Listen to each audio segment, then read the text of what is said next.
Hello there, how are you today? Sorry it's a Thursday instead of a Wednesday. I hope everyone got a message yesterday. I did have a couple of messages from people that were a bit concerned because I wasn't here, but I did send messages to everyone that subscribes on YouTube and put a post on Facebook too, so hopefully you got it. I'm very good, thank you Margaret. Hello Karina, Sharon, Elizabeth and Dilka. Hello Lisa. Roberta, Anne, Julia, Brenda, Sue, hello to all of you. Christine, hello. Deborah Ann, and oh, we're busy. Must have got the message. Christine, Ginny, and Gillian, Sharon, and who else have we got? And Sue, hello to you too. Hope you're very well. Hello Amanda, Michelle, and Olive, cloudy in Pennsylvania. Odd here, Olive, odd. Brilliant sunshine, beautiful blue skies, thinking I'll take the dog for a walk when it cools down a bit, and then thunderstorms and torrential rain for about 2 minutes. Everywhere's just drenched and rivers flowing down the road, and now it's like it never happened. It's glorious sunshine and fluffy white clouds. Oh, odd. Hello Karina. Oh, saying hello to Lisa, sorry. Hello Rose from South Carolina. And hello to you too. Hello Susan, hello Linda. I'm glad you enjoyed the weekend, Sonia. We've been doing it all week, which is why I wasn't here yesterday. We wanted to get as many of those orders sent out that needed to go by Royal Mail before the strikes today and tomorrow. Didn't quite work because we have I had Royal Mail picked up yesterday at lunchtime thinking, oh, they'll go before the strikes. And they've only just started processing them today. So apologies for the delays again. And it has taken us all week. Unfortunately for us, luckily for him, Tyler's been on holiday, so he came back last night and he's down at the office today with Kim, again going through all of your orders and helping sort things. We had rather a lot, which I'm very grateful for, thank you. It's just taken us a while to wade through everything. Some really big orders as well, and for the first time Hong Kong. I don't know if you're watching today, say hello if you are, but yeah, we've been shipping out all over the place this week, so do bear with us. Fee got a parcel in time, lovely. We're trying to get them out this as quickly as possible. Hello Peggy in Philadelphia. Janet got hers today, good. Popped to the corner shop and got caught in the torrential damp. Weird, isn't it? Just odd. I don't know why I'm talking like that. How do you deal with the anxiety of not enough time and so many projects? Really try it doesn't, I just get on with it. It's just, you just get on with it, don't you? Could say no. Quite enjoy doing it, to be honest, so. Thank you very much. Yes, Lisa, fringe is a bit too short, I think, but grows again, doesn't it? Strike day for us today. I'm happy to wait for some parcels. Thank you, Sharon. Oh, I don't think she's gone yet, Cindy. No, because I was following, as many of us are, this afternoon, waiting to see what happened. But I think they're gathering the family around her, but I don't think there's been an announcement yet. Do let me know if anything happens. Yeah, let me know about that, because I don't. Yeah, we'll see what happens. Karina loves the greens. Thank you. Oh, thank you, Irene. Rainy there. Hello in Ohio, says Kristen. Hello, Anne. Good to hear the sale went well. Yes, the website is looking empty. I know, Anne. Kim's in her element. She can go on a shopping spree now. We do have new things on the horizon. I just don't want to bombard you with stuff when we have practically cleared out the website. I don't want to go, oh, we've got some more things for you now, because I appreciate it might be a bit broke. I've got a couple of things. Hello, Kirsten in Ohio. Hello, Lisa Grady. Hello, Chris. New term, I know. Thank you, Brenda. Hello, Brenda in Kentucky. We've got Brian here today as well. Right, couple of things to show you. Not going to bombard you. And then we're going to be talking rulers.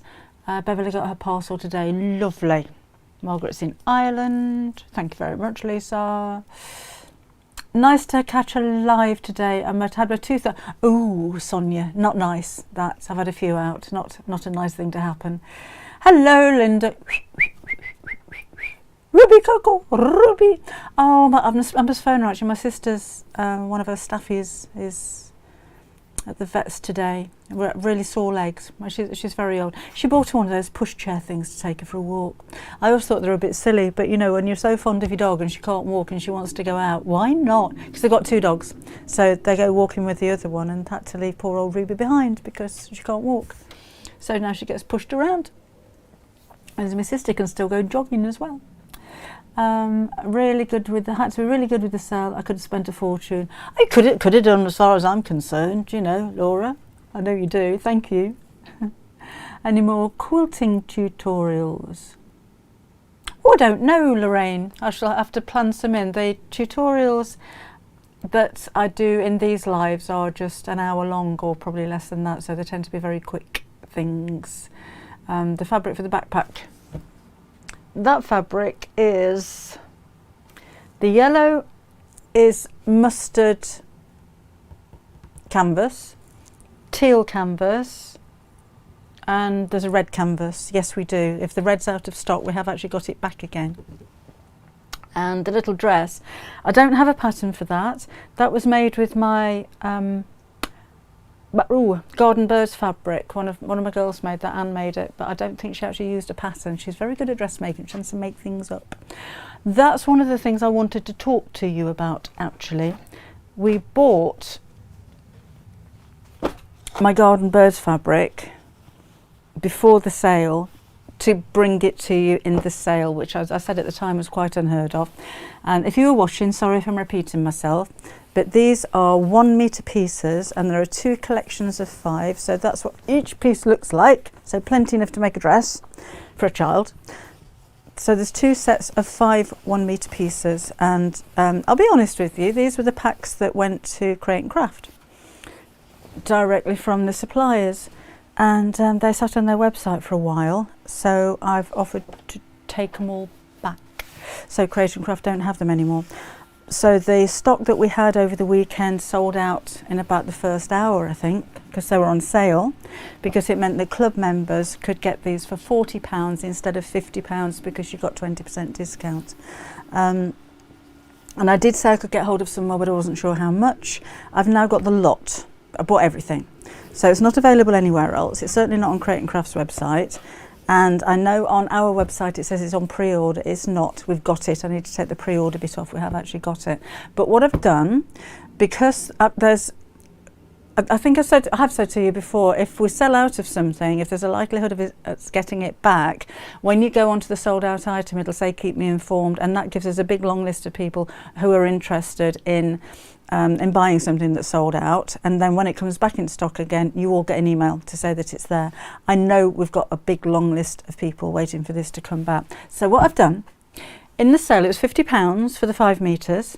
In the sale it worked out that club members got it for £40 because you got your 20% off. That's now gone back down to 10% off.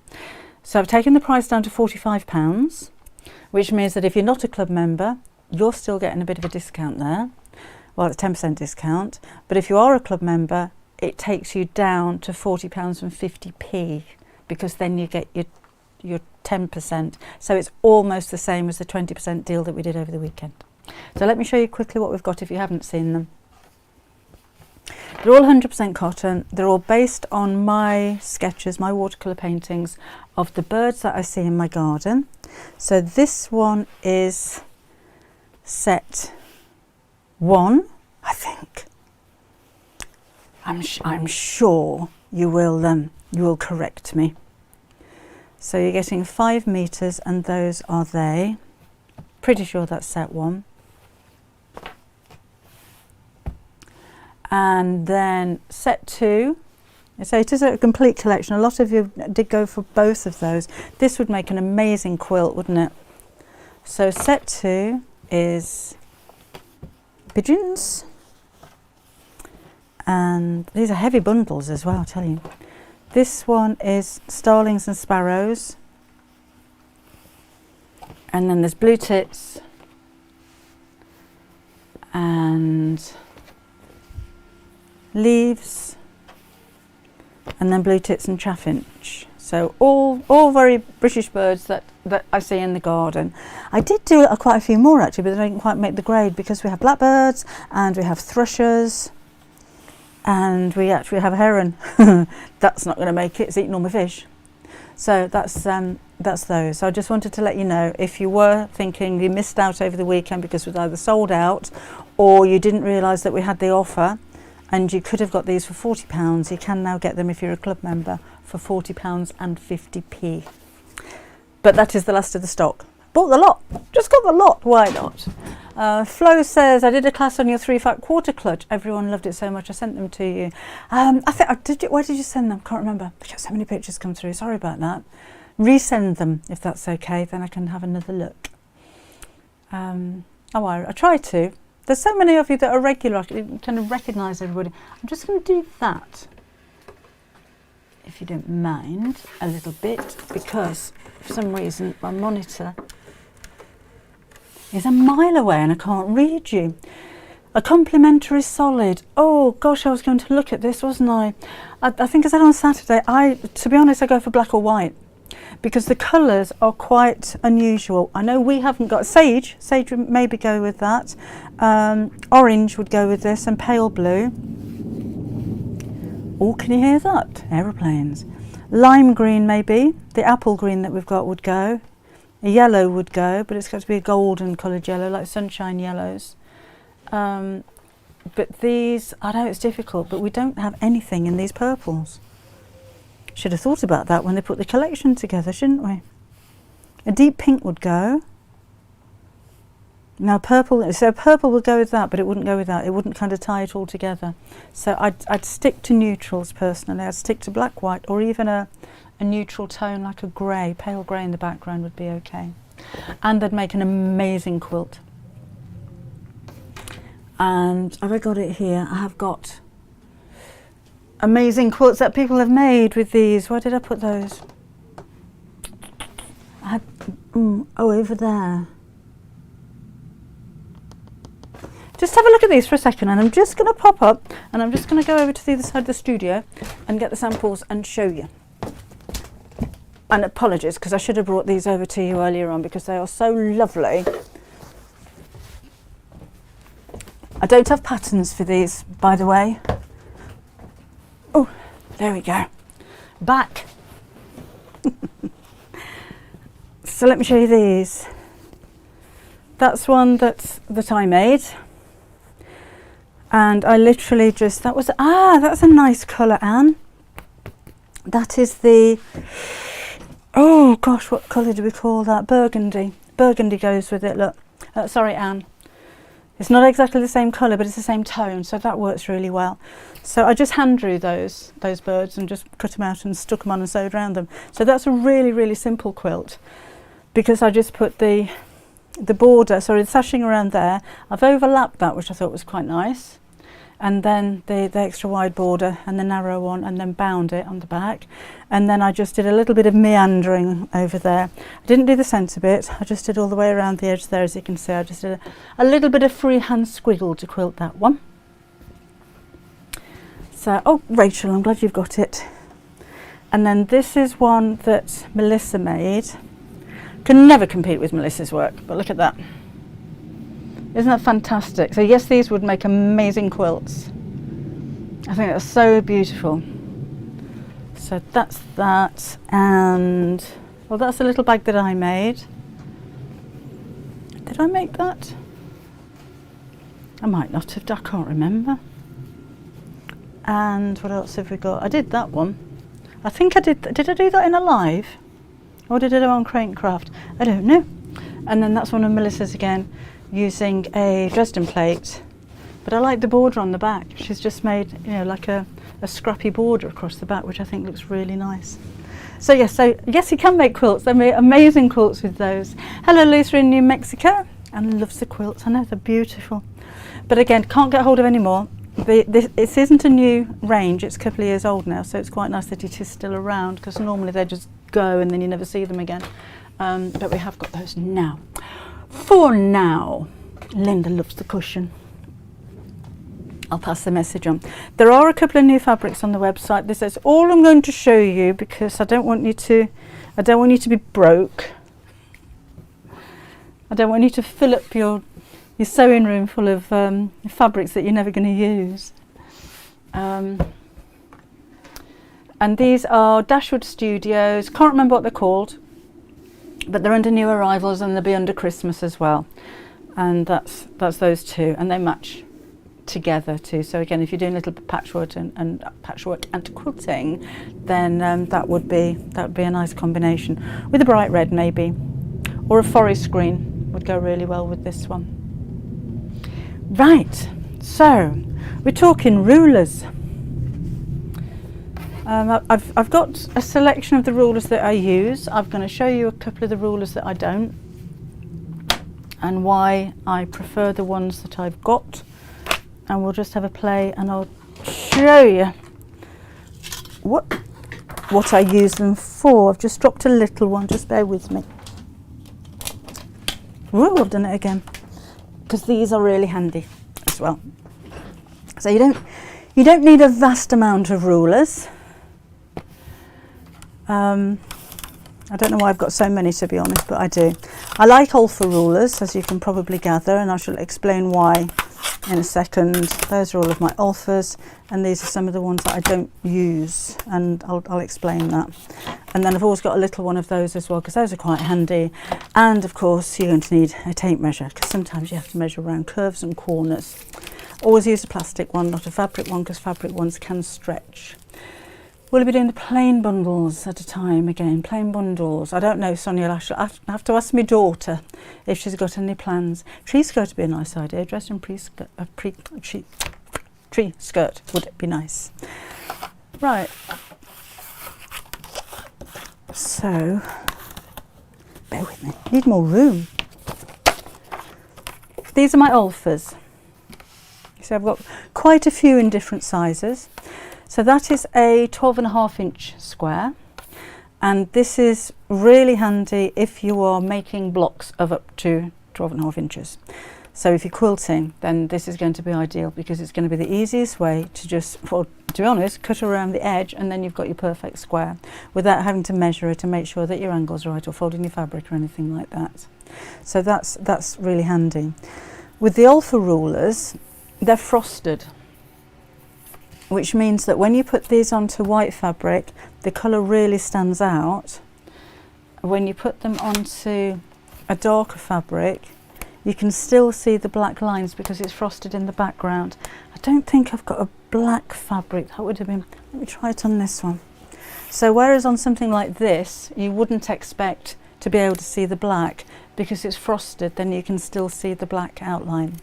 And the reason I like the alpha rulers, as opposed to, what's that one, Mora Sun quilting ruler, these that have different colours on them, is that I think that I find those lines really clear and easy to follow, because you've got the inch lines, the half-inch lines, a quarter-inch line, and an 1/8 of an inch line.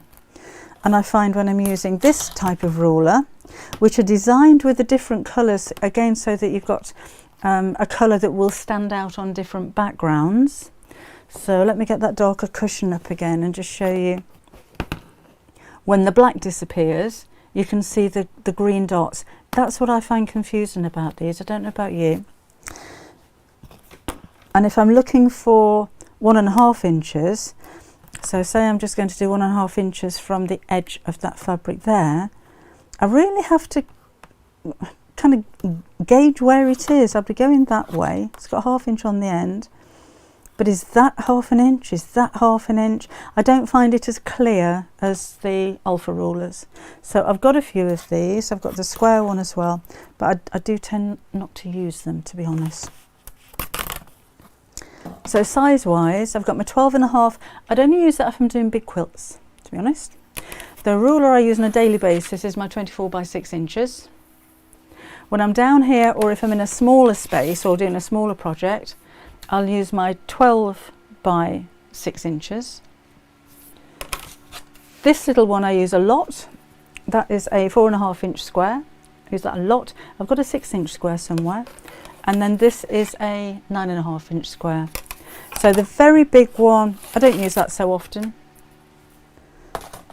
But these four I use a lot. If I was only going to choose one out of all of those, it would be this one. Sharon says, I've had one of these rulers and had the same problem, hard to see. Yeah, that's what I found. A lot of people get on with them. I mean, they're very popular and all that kind of thing, but I just don't get on with them very well. Will the rulers be on the website? I'm not sure what we've got left, Lorraine. If they're not there at the moment, I'm sure Kim will be getting more rulers in. We have had them on the website. Right, so let's show you. Let me get my cutting mat. We've got cutting mats on the website, I think. First of all, what the markings are. I'm going to go for this size purely because it's easier for you to see. And let me just do this on a piece of paper. I use my ruler in conjunction with my mat a lot. So I will use, you know, if I'm cutting a specific size of fabric, say that I'm trying to cut that square, I will use this ruler against the lines on the cutting mat. So I'm not using the line, actually I do use the lines on the ruler at the same time, because you can line these up with the mat to make sure that it's absolutely perfectly square. So I'd square it off like that, and then maybe I want it 6 inches wide. So at this point I can either use the edge of the ruler against the edge of there, so that could be anywhere, it doesn't have to be square on the mat. I can do that. So I know I've got a 6-inch width. Then I'd line that back up again against the line on my mat, and I need the bottom to be straight. So again, I put the ruler against all of the markings here, so not just across the line, but I like to match the ruler with the mat and slice that way, and then you can do the same across the top. And I'd normally stand up to do this, to be honest, just put more pressure on, you can be more accurate with your rotary cutter. Now you'll also see that you have 60, 45, 30 and 15 degree marks, and these, did you get my parcel? No, Alana, have you sent me something? I haven't. Did I get your parcel? No, I got some. A 45 degree angle is going to be bias cut, so that's what you'd use for your bias binding. Don't know why I dinged then, I do apologise. So in that case, and I'll do this on fabric in just a second, when you line up, let's do it this way because I'm right-handed. I'm not using the mat at this point, I'm just lining this up against the fabric, or paper in this case. So that's the 45 degree line across the bottom of my paper, and I'm just going to draw a line, I'm not going to cut it. And that is my 45 degree line. So if I want to cut, actually that's where my bigger ruler would come in, because this is only an A4 piece of paper, but it's quite big. So if I'm cutting strips, I'd cut that, and if I want to make 1 inch binding, I need a 2-inch strip. So then I'll put the 2-inch mark, so mucky ruler, across that line. So I've lined up the line here with the 2-inch mark and draw my second piece. So that's where I'd cut to cut a 2-inch piece of binding. But what you can also do is, while you're there, if you want to do some cross hatching, line those two lines up. Now, I mean, you carry on, to be honest, all the way across your work, whether it's a 2-inch line or a 1-inch line or whatever. And I can line up not just the 2-inch here, but I can make sure that these lines are matching up as well. So I know that's perfectly square. This is really important if you're drawing lines for smocking, because they have to be really accurate. So this way, lining up any of those lines across here, so I know that the ruler's straight, and then we can go this way. I'll do bias binding with the ruler in just a second as well. Just want to show the markings first and what I do with them. So not using the markings on the mat at this point, and then turn that over, and then you can carry on. So then you've kind of cross-hatched your way across your fabric. So has it gone a bit bright? So that's quite a nice idea if you're quilting. But another effect that you can have in the same kind of manner is to use a 60 degree line. So I know my ruler's the wrong way around, but it doesn't matter. I can still see the line here. So I'll line that up against the edge of my fabric, paper in this case, and draw a line. And I'm doing that 2 inches again. And I'll just go across a few pieces. Let's go back this way.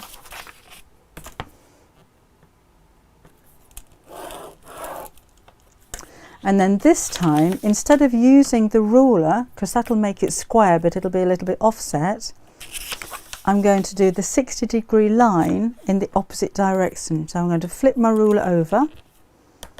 There's my 60 degrees across the bottom here. And I've just lined that up with the edge of the fabric again like I did before. Draw the first line and then 2 inches apart you can carry on drawing the lines. So this time you have a 2-inch diamond shape, a 2-inch 60-degree diamond, which again you could use for your crosshatch quilting, or you could cut those out individually and you've got a 60-degree diamond that you can use for your English paper piecing, so you can make your own papers. In which case, obviously you'd cover the whole paper with these, in which case you'd be really, really accurate with your cutting. But if you want to do a little bit of maybe a tumbling block and you don't have any papers, but you really want to do it now, and you don't want to go and buy the papers, then you can do it yourself. I'll just cut 3 to show you what I mean. And yes, I am cutting paper with my rotary cutter.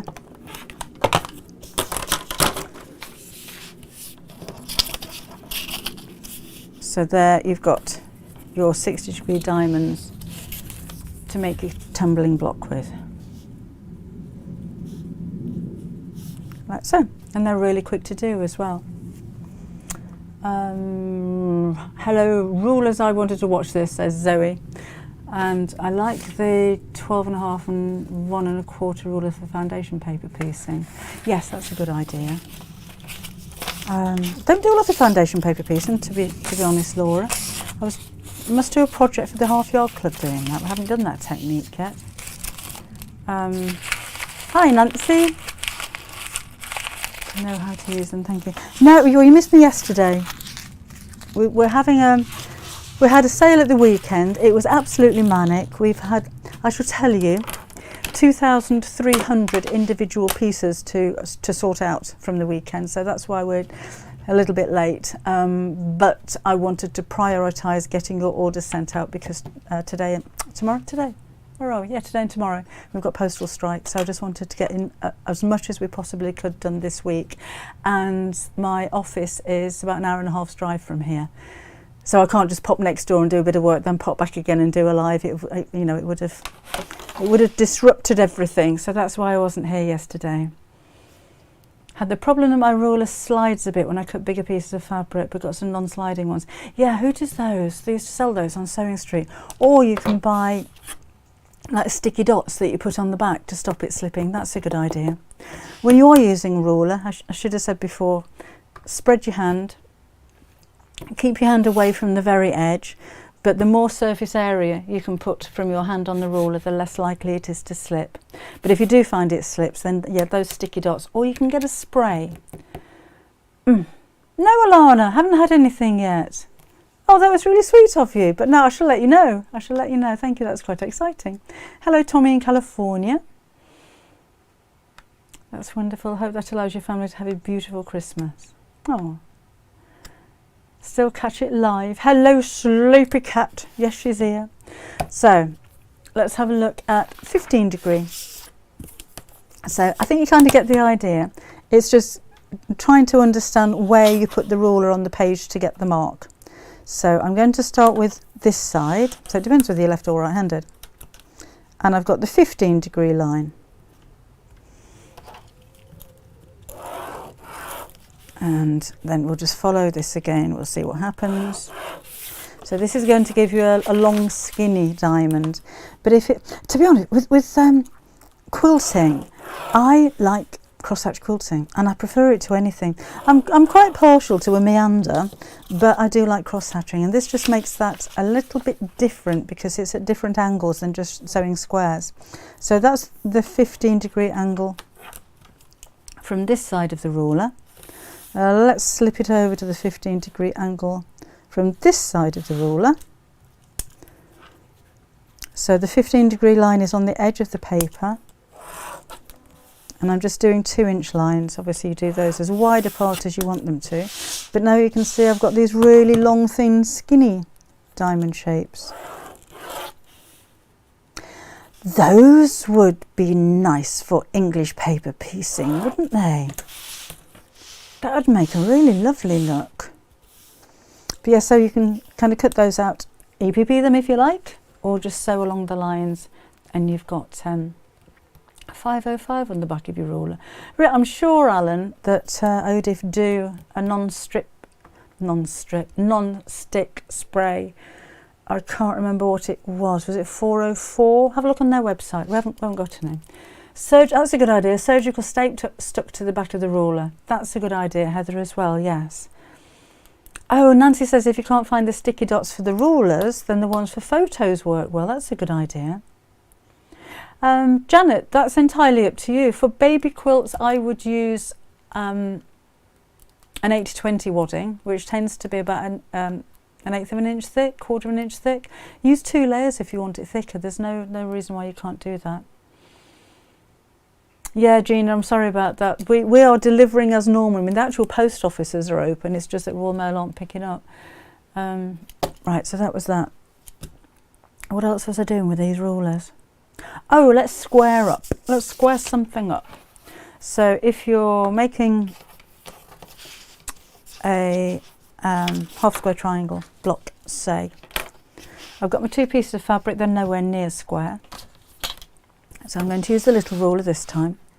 Oh, sorry, it's at an angle, but with me being right-handed, that's how I do it. So, like before, lining up the edges of the ruler with the markings on the mat. So they all work together like a happy marriage. And then out of this one, I can get a 5-inch square. So the 5-inch mark goes against the edge of the fabric. Cut there. Always, always, always cut away from you. Never do the seesaw thing. Always cut away from you in one clean sweep. And then I need 5 inches over here, so I'm just going to chop that off, matching the ruler against the lines. And then I can either turn the mat or turn that. I'm not using the mat to measure now. I'm using the 5-inch mark on the ruler, and we'll do that. And then I'm just going to use it as a ruler, funnily enough, just as a ruler, to draw the line diagonally from one side to another. Aeroplanes flying over again. Then curtain interlining. That's a good idea for wadding for quilt. She has her moments, you know, does Lisa? Not many, but you know, we have to celebrate when she does. And then take this to the machine and right sides together. Like so. I'd normally pin that, and then we're going to sew 1/4 of an inch along each side. So you've probably seen this a million times before, but it's the use of the ruler that I wanted to show you. Where are we there? A bit dark. So I'm just using the edge of my foot, so it's not spot on 1/4 of an inch, but it doesn't matter for this. Touché, Lisa. So that's a very wide seam allowance, but you'll get the idea.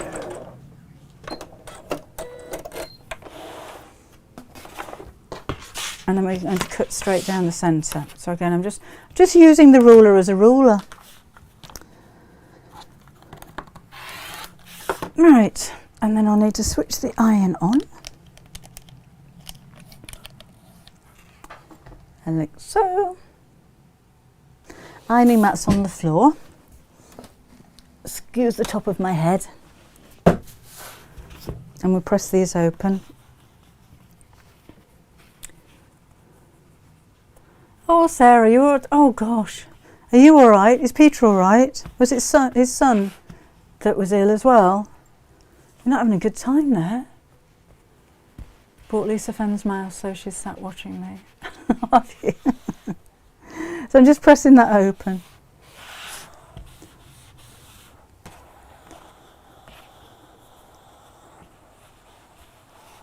Like that.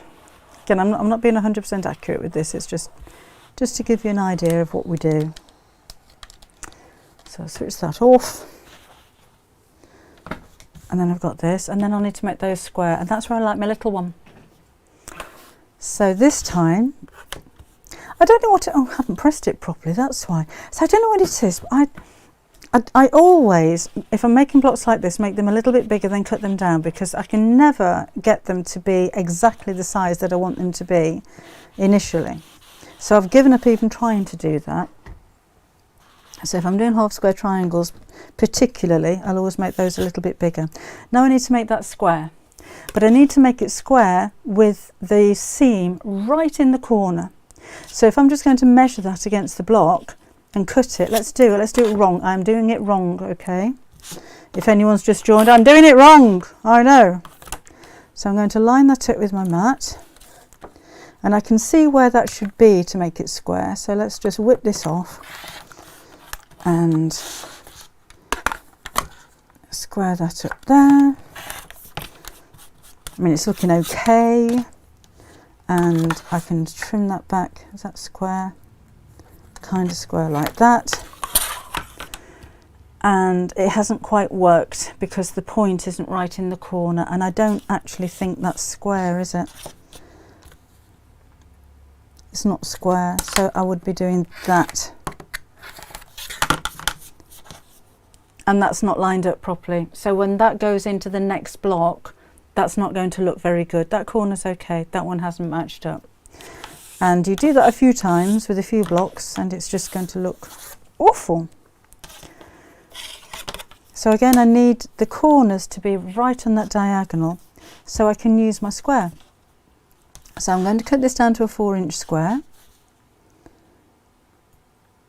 So the point on the diagonal line on my ruler is sitting over the point on the diagonal line on the seam, and the 4, which is where I'm going to cut up to, is right on that seam. So now I can go back again and trim. Could do with one of those, what are they called? The ones that twist. So back again to my 4 inches, which is here. Lining up the diagonal line. And it's a lot easier when you're standing up, I have to say. And then that line down there. So now I've got my perfect 4-inch square, and the points are matching perfectly in the corners. So that's a really handy little ruler just for doing things like that. So yes, you can trim other things and use it as a small ruler, but if you're trimming blocks, and of course you can do that any size you like. So you just slide the ruler down. That would be my 3-inch square. That would be a 2-inch square. That would be a 1-inch square, you know, however big you're making it. If you're making bigger than a 4-inch square, or even a 4.5-inch square, then go for one of the bigger rulers. Lazy Susan, that's what I was thinking of. I forgot the name, Leslie, thank you. A spinning cutting mat ready to do this. Now show me how to do it. Yes, I could do with one of those. I would, where's my bin? There we go. With in my main studio where I do all of my cutting and sewing and everything, I do have a large table with a large cutting mat that I can actually walk around, so I don't need something to spin there, because most of the things I cut are big. So yeah, I don't do this kind of thing very often, but that's why. That's all right, Helen, we've been thinking of you. Do cutting mats wear out? Yes! Mine go through an awful lot. I mean, they're supposed to be self-healing. Again, I like Olfa ones. The big one that I've got in the cutting room is Olfa, and I tend to cut a lot on the same line. So if I'm cutting 1/2 metre, I know it's 19.5 inches, and where that line is, I've actually made a groove in the mat, and if I bent it, it would snap. So yes, they do wear out. Some of them you can turn over to the other side. You might find they've got centimetres on there, or you can rotate them and just cut different areas. I mean, they last a long time, but yes, there is excessive usage of rotary cutters, rulers and mats in our house. Hello Kira. Oh, Leslie's watching me. Hello Kira. What are you crafting? What are you making? Stick a picture on, show us what you're doing. In order to cut a straight line, Debbie had to remain gin-free for 3 days. No, a week actually. So she'll be blotto by 6 p.m. tonight. 6? 5? Come on. It is so much. No, read it. She's already in trouble, Kath. I can't think of anything off the top of my head smart enough to get my own back, but I will do. I will do. I'll get her. Hi, Grace. Hello, Sylvia in Germany. No, actually, no, don't put anything on the mat to keep it supple. Is there a thing? Can you hear those aeroplanes? She is painting. Oh, oh, how lovely. Oh, let me know, sir. Is there a thing to put on your mat to keep it supple? I didn't know there was one. 20 minutes to go. Yeah, I'll be flat on my back or flat on my face in 20 minutes time, Lisa. Oh, how lovely. Bias binding shall we do? And folding fabric as well. So I've only got a little mat and I've only got my 12-inch ruler, and I want to make some bias binding from a larger piece of fabric. So I'm going to need to fold it. I can start it off, because I think I'd rather start off without folding it, so I know I've got it accurate. So there's my fabric. You can use the lines on your mat, but your mat needs to be bigger than your fabric because you need to see where they go. But I know that's square-ish because the selvage is straight across the bottom, and that's going to be the straightest edge of your fabric. So I'm not going to chop that off at the moment. I'm going to take my 45-degree angle and run that against the side of the fabric. And I know it may be quite wasteful. Think of anything else that you can do with the bits that you chop off. And I will join some bits together. But to start with, I'm going to make that 45-degree cut. And even on, I can turn the ruler, no I can't. I'll turn the ruler around that way a bit so I can get a decent length of 2-inch binding out of this.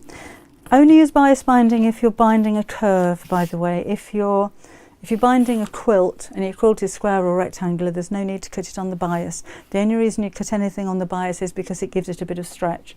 So fabric that's cut on the weave doesn't stretch. We're talking cotton. If it's cut on the bias, it will give. So that's the angle that we want, okay? So I'm going to cut the 2-inch strip from here on the bias. But as I said, if you are quilting, if you're binding something that is straight, no need to do this at all. If you are binding something on a curve, really important you do this, really important, because the straight grain will gather as it goes around. Even if it's only a slight curve, it will gather and it won't look very professional. That told you, didn't it? Right. So the second piece is too big for my mat now. Just stay there a second while I zoom out so you can see what I'm talking about. Oh, you don't want to see my knees. Right. So it's too big for the mat. So I'll need to fold it. So I'm going to fold the edge that I've just cut and make sure that that is really well lined up. Okay, we don't want that bent at all. And then I can take my ruler, put the 2 inches on the edge and do that. And I'm going to crease where I folded it, just to show you that there's no kink in it, that that's kept absolutely straight. And you can carry on doing that as long as you line up that raw edge perfectly every time. So I've got it folded 4 times now. You can probably double that, particularly if you've got a 60-degree rotary cutter, sorry, 60mm rotary cutter. And then you've got your longer strip there as well. And again, that's perfectly straight. Attaching 2 pieces of bias to make it longer, so annoying. Do you? Okay, let's do that then, Julie, while we're here. So just lock that off. Always lock your rotary cutter. So, I do waste a bit doing this, but I find it easier. So if I had right sides, these would be right sides together and they're going to overlap. So we'll stick a pin in it to hold those in place. And little ruler, there we go. And then I'm going to draw a diagonal line from one corner to the other. if I'm doing this at home, I don't draw the line, but you kind of get used to doing it. All right. And we're going to sew from that corner to that corner.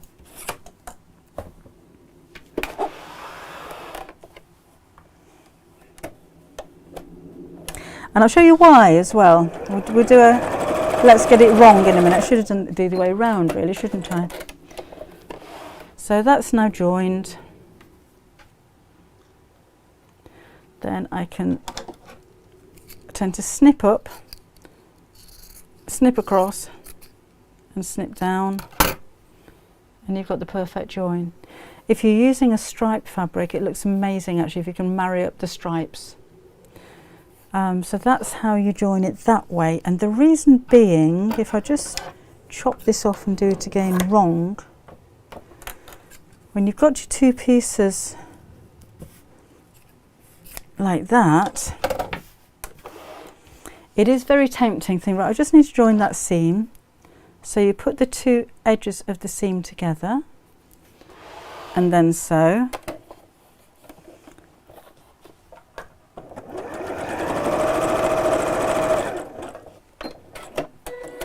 So all seams well until you open it up and you've got a big step in it. So it's easy to overlap it like I did with that one. And you may waste a little bit when you chop it off. Did I go out of focus then? That was a bit weird, wasn't it? I'll show you from there. You may waste a bit on the corners, but at least you're not getting that when you sew it together that way. That's what I do, says Julie. Tomorrow, no, there isn't a pattern for it. It was made by a friend of mine, Anne, she was showcasing the fabric for me, but I think she made the pattern up. I think she did it herself. So I don't think there's a pattern.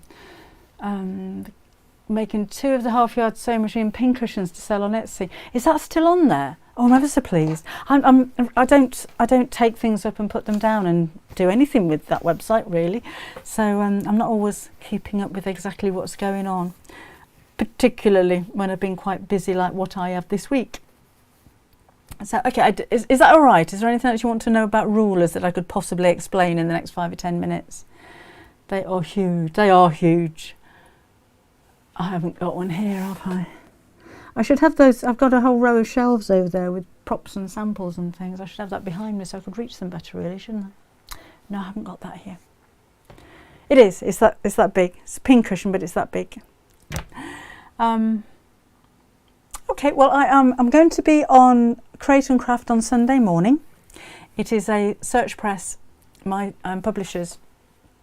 It's their anniversary. They have a special show every year on Create and Craft, or they will be doing, ever since their 50th anniversary. The 50th anniversary was actually in lockdown and they didn't have very much of a celebration. So we made up for it last year with a big party in the summer. So we had a 50th anniversary on the 51st, and this year it's obviously going to be their 52nd. So there's some amazing offers on books. There's at least 20% off. There's bundles being put together.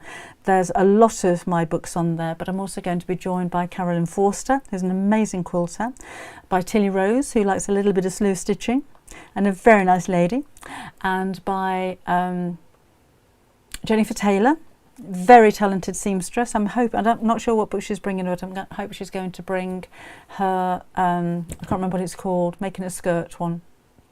It shows you how to make a skirt from scratch. And that's it. And there will also be James Wheeler, who is the sales manager from Search Press as well, that's going to be giving you a little bit of history about the company.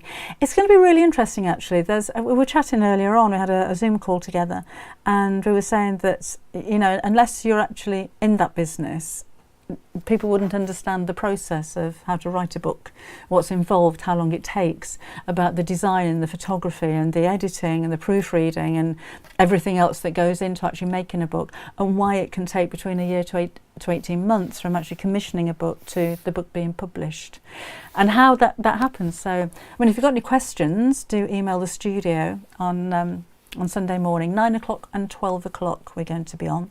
I think it's just me and Carolyn at 9 o'clock, I think, and then Tilly and Jenny will be at 12 o'clock with James on both of them. Thank you, Alan. I can't buy any more books. I spent £65 on their 50% sale. You have books are educational. They're good for your brain. So you have as many as you need. Thank you, Denise. Debbie said Kim is having a shopping spree. Yes. Plain canvases. You want some plain canvases? We've got. Yeah, we had some delivered the other day actually. What colour do you want? Let me know. Can't guarantee she can get them. Felt for gnome hats. Beverly. Actually, yes. Yes, let's do that. I have got some felt coming in, but I've only got the squares. I don't know if those are big enough. For the gnome hats from Half Yard Winter, I'll measure up, and if they're not going to be big enough, I'll see if we can get some by the half metre. That'd work, wouldn't it? So Beverly, I shall look into that. Tommy, I could do something on YouTube, but it won't be just yet. bit busy at the moment. I say that every week, don't I? Bit busy at the moment. Never stops. You could make a headphone case. That's a nice idea. Yeah, I don't know what I'm doing on Saturday yet. Jane's got all my books. That's a lot of books, Jane. I think I've got 26 altogether, with more to come. Are we up to date with everybody?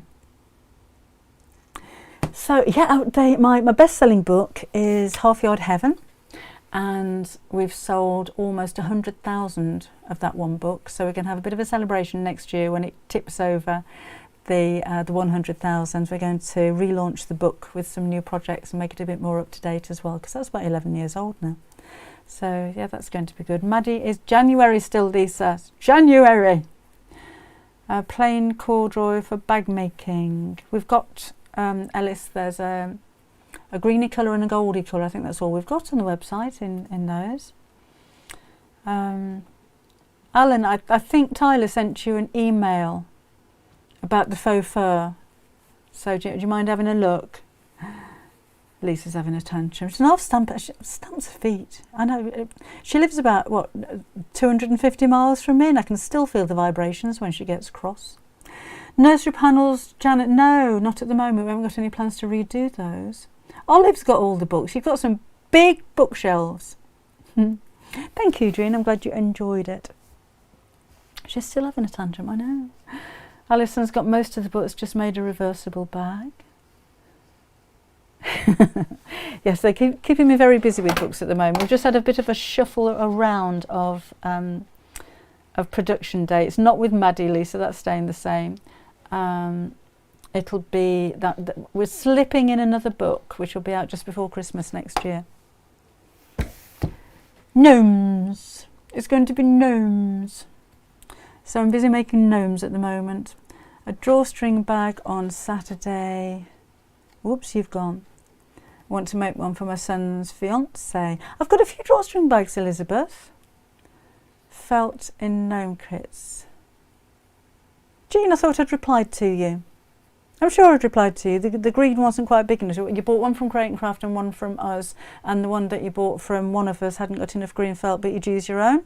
And I'm sure I replied just saying, are you sure you don't want me to replace the green felt so you can rebuild your stash back up again? Sure I did. I'll double check on those. Have a look in your spam. Oh, now then, Anne.